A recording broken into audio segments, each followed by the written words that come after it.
Home improvements can be really expensive and a lot of work, but an accent wall is actually one of the best ways that you can totally transform the look of your space. And in this video, I'm going to be showing you exactly how I took this wall behind me from looking like this to looking like this. And I'm going to do this by showing you exactly what materials you're going to need and step by step how to do it yourself. So let's jump into it. What's up, everybody, and welcome back to my channel. As you know, I talk about helping people make extra money through side hustles or saving money through learning how to do projects around the house themselves. And today we're talking about the second half. As some of you know, my wife and I bought this 70-year-old house, and I've been sharing my journey on renovating this whole thing with y'all. And this room was pretty much finished, but it was just missing something. It was just kind of boring. So I decided to do an accent wall. And I was able to do this wall behind me for under $150. And if you saw the before and after pictures at the beginning, you saw how it dramatically changed the look and feel of this space. So now I'm going to walk you step by step through this process from start to finish, so that way you can design your own accent wall. So now we're going to start with the materials. In the $150 that I spent, I already had tools, so that doesn't include tools. But don't worry, I'm going to tell you exactly what tools that you're going to need to do this. And let me tell you, it's not much more than the $150 that I spent. And as far as these tools and materials, I'm going to give you, the generic version. But basically, if you want the exact tools and materials that I use, I'm going to link those in the description below, so that way you can go see the exact ones. But the first thing that you're going to need is a brad nailer. That's the nail gun that shoots the very tiny brad nails that basically holds in trim and other things like that. And there are different types, but what you're probably going to want if you're just trying to get the cheapest possible tool is a corded brad nailer. If you go cordless, the ones with the batteries, those tend to be a little bit more expensive. If you go the pneumatic ones, they're going to have an air compressor, so that's having to buy another thing. Just using it for this, just get one that's corded. That's going to be the cheapest option. And the cheapest one that I found online was around $30. And then, around $5 or so for the nails themselves. Also, another option, if you don't want to nail the planks into the wall, you can use construction adhesive. Now, that will create more of a mess if you ever decide you want to, go back to a regular wall. But that is a cheaper option if you just want to use the construction glue to put the boards up. The second thing is a circular saw. Now, I personally used a miter saw because I have a miter saw. But as far as the cheapest possible saw that you could use on one of these things, I would go with a circular saw. But you're going to have something to cut the planks, to size. And the one that I found online was about $35. The next thing you're going to need is paint. I found paint online, a gallon of paint for $20. Obviously, you can get different brands that are more expensive, but you can get a gallon of paint for $20 for whatever color you're wanting to do the wall. And then I put $20 for supplies. You're gonna need a roller, a paintbrush, plastic tray, and different stuff like that. So you're at $40 worth of paint and paint supplies. And then the next thing, and you may not need this, is stain for your planks. Now, depending on what you're wanting your accent wall to look like, you may want the planks to be the same color as the wall, in which case you can do that with your paint. Or you're just wanting to paint them a different color, you will just need a different paint. But if you're wanting the wood look, you can go with stain, and you don't need a full gallon because you're not going to have that much wood to stain. So you can probably get a quart for about $10. You may or may not need stain. That's up to you on what you're trying to do.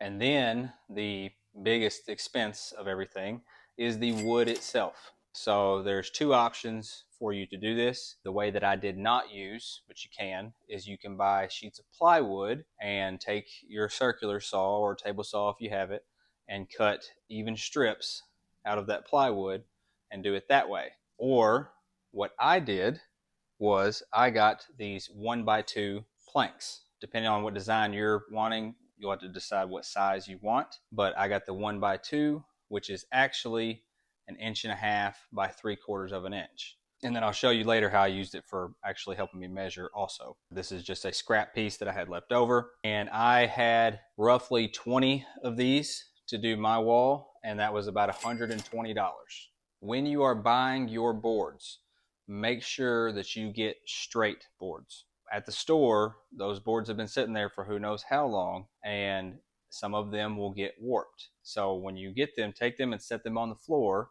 and then turn them over and check both ways and make sure that they set flat. You don't want to have to, take these back. So get straight boards from the get-go. All in all, even if you have to go buy tools yourself, you're still under $250. If you already have those tools, then you'll just need the wood and the paint. It'll be a lot cheaper. Another thing that you could do, if you're only going to need, your saws for just one project, you could rent them, or you could turn around and sell them on Facebook, and recoup some of that money back. So that's another option. But either way, all in all, you're under $250 to completely change the look of your room. So that's good. And if you like the information I've given so far, please don't forget to give the video a thumbs up and subscribe to my channel. It is the easiest way for you to help my channel out. So now we're going to jump into the actual process. And the first step is to plan. Before you start moving things around and start messing with the wall and everything else, you need to have a plan of what you're wanting to do and what you're wanting it to look like. What I did, and I'll put a picture up on the screen, is I went into Photoshop, or the version of Photoshop that I have, and I basically played around with the design to see what I wanted it to look like. And that way me and my wife could look at it and go, we do like this, we don't like this. Now, if that's not going to work for you, like you don't want to deal with trying to figure out, editing software, stuff like that, you can go to just like Canva and literally, make a black rectangle or whatever you're wanting your wall to look like, and then take some other squares and rectangles and start resizing them to make a general idea of what you're wanting it to look like before you get started on the wall. You can also literally just take some paper and a pen and draw it out. Whatever you got to do, but the first step is you have to plan. You don't want to get in the middle of it and then trying to figure out how you want to go about doing it.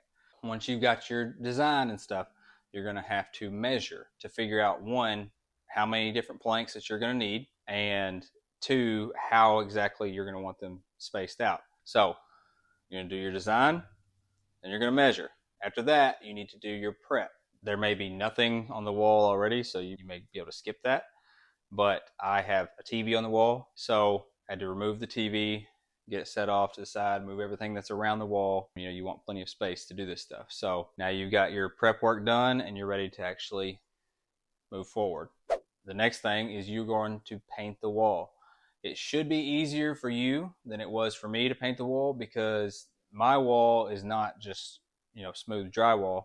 I have 1-inch thick tongue and groove planks in my wall, because this house was built 70 years ago. And so it's thick wood planks. And so there's a groove, as you can see, every, 6 inches to a foot. And so I had to go through, as you'll see in the video, with my brush and painting all those grooves first, and then come back with the roller and paint the wall. So this is the most simple step of it all, just getting paint on the wall. And you're going to need to do probably, more than likely, at least 2 coats. And one more quick thing about the paint, you'll need to decide if you do have, baseboards and crown molding, you'll need to decide if you want that color to be the same as the rest of the house, or if you want it to match the wall itself. So just make sure you remember that decision when you're designing. And I didn't have a baseboard on the wall prior to this, so all you see here is me painting the baseboard and then nailing it to the wall. Now we're going to move on to the actual boards themselves. You're going to take your first board over here and measure and cut. If you happen to have a TV on the wall that's on a TV mount, not just sitting on a piece of furniture, you can't cut all the way down to the TV mount. You have to leave some space there, like you'll see in the video, because the TV actually needs space to go onto the wall, versus if you cut all the way down to that mount, you're not going to be able to get your TV back onto the mount. Another thing that you'll have to cut for is your outlets on your wall, if you have any. You need to be consistent across all of your outlets, or else it's going to look funny when you get done. So just try to be consistent with that. Now, once you've got them all cut and you're ready to start putting them up, don't put them up yet. You're more than likely either going to paint or stain these boards, and you need to do that first before you get them up on the wall. It's going to be way too much of a hassle, and you're going to be trying to be perfect if you do it after it's already on the wall. So go ahead and get them painted or stained beforehand and let them dry. And then we can move on to, the last couple steps.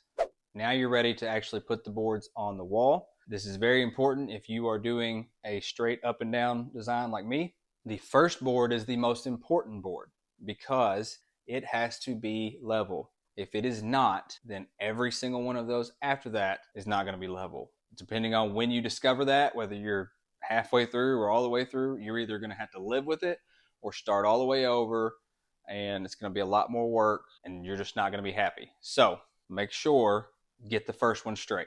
Okay, the rest of them are pretty easy after that. So you put your first board up there, you made sure it's level. Now you're going to nail it in. You can do this by yourself, or maybe somebody's helping you, but hold it in place. You'll take your brad nailer, and you can shoot a nail into the front if you want to. Just know that it may be slightly visible if you do that. What I do is go down the side and point the nailer at an angle and shoot it in the backside to where half is in the backside of the board and half is in the wall, and then it holds in place. The planks aren't getting pulled on and stuff, so they don't have to be bolted in, and they're not holding anything up either. You just got to get them in every couple feet, and then from there, how you want to space yours out is completely up to you. But what I did personally, because I wanted to make sure that my spacing was exact on every single one, on the wall they're set up like this. To measure, I turn it sideways, and that's what I would use to measure. So I would put this one up to the board that I just nailed, and then put the next board on the other side of this. So I knew that I had this much spacing between every single one of them. I would literally just move it up as I went. So if I start at the bottom, I'd have it down here, nail it in, and then as I moved up, I'd push the board flush against here and nail it in, and that way your spacing is consistent all the way through. And then, like I said, whether you're cutting or nailing, you need to watch out for the outlets. So if you have an outlet right here, somewhere up that wall, more than likely, those electrical wires are running behind that wall. If you have, just normal thin drywall, you do not want to shoot a nail into one of them electrical wires. You're going to have big problems there. So try to nail in places that don't line up with that. With me, it wasn't a problem because, like I said, I have the 1-inch thick boards, so my nails aren't even long enough to go through the planks and the wall itself. But in your case, make sure you watch out for that. And now once you've gotten all of that done, then you're just going to put your decor or your TVs back up on the wall, move your furniture back over there, whatever you need to do. And now you get to enjoy your new accent wall. And out of all the things that I've done in this house, the one thing that probably gets more compliments than anything else is the accent wall. So I'm sure it'll be pretty much the same for you. Like I said, it is one of the cheapest ways to dramatically change the look of your house. And like I said, all of the tools and materials that I used exactly are in the description below. If this video helped you, please don't forget to give it a thumbs up and subscribe to the channel so that way you can help my channel out. Thank you so much for watching, and I will see y'all next time.